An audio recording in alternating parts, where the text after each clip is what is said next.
甄嬛传中有2个复活甲和明刀都救不了的人，他们不仅人蠢话多，而且还喜欢聚在一起开小会。可笑的是，他们开小会对答案，对到最后还是没结果。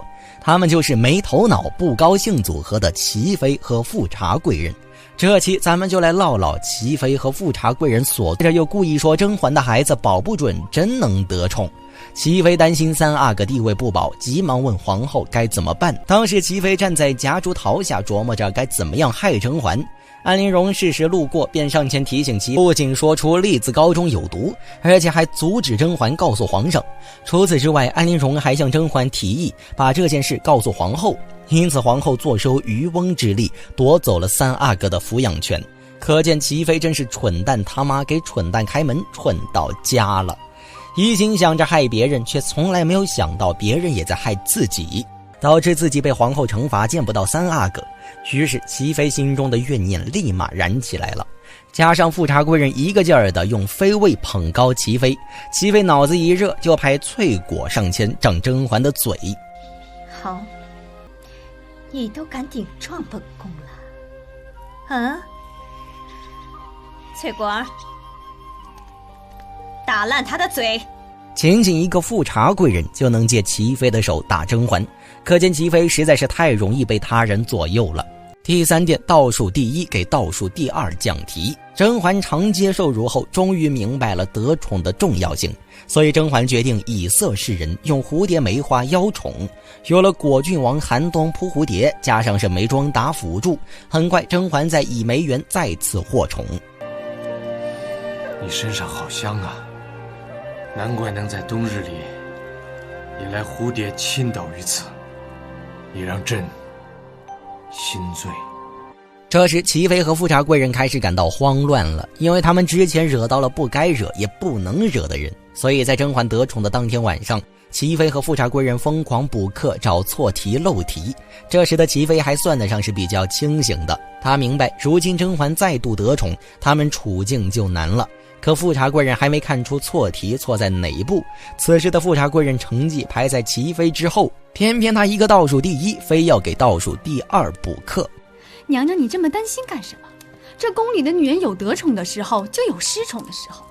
况且她是个嫔妃，我是贵人，娘娘您是妃位，这2对1，你有什么可怕的？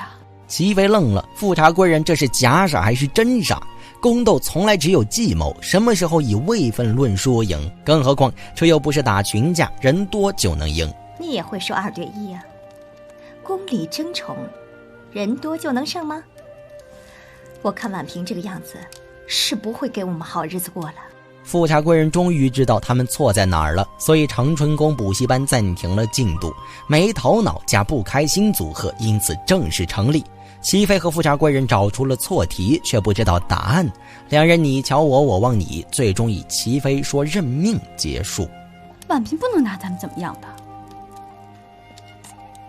谁知道呢？哎，认命吧。齐妃和富察贵人搬起石头砸自己脚的同时，甄嬛也明白当日长街受辱是富察贵人主导，所以得宠后的甄嬛并没有找齐妃算账，而是在请安大会结束后先找到了富察贵人。当时富察贵人和曹贵人下班顺路回家，甄嬛迎面而来，邀请曹贵人和富察贵人赏雪。曹贵人同意后，富察贵人也不好拒绝，于是富察贵人就陪甄嬛一起赏起了雪。赏着赏着，甄嬛突然说起了人质的故事。只记得汉高祖时，戚夫人得宠冒犯吕后，后来吕后成了太后，就断了戚夫人手足，挖眼削耳饮哑药，关在侧中，称为人质。富察贵人做贼心虚，害怕甄嬛报复他，因此甄嬛口中人质的故事瞬间让他怕了。曹贵人看到甄嬛和槿汐主仆2人联手，立马明白了甄嬛的用意，于是曹贵人紧跟节奏，配合甄嬛打起辅助。若是年妃在长街受人欺凌，不知会如何报复呢？以年妃的心性儿，若此事当真，只怕即便不让她受人质之刑，那也让她生不如死啊。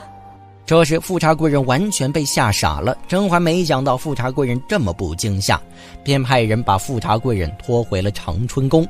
甄嬛长街受辱也算告一段落。从上可见，齐妃和富察贵人不仅话多还蠢，明明适可而止能保命，偏偏急着送人头，真不愧是没头脑不开心组合的最佳人选。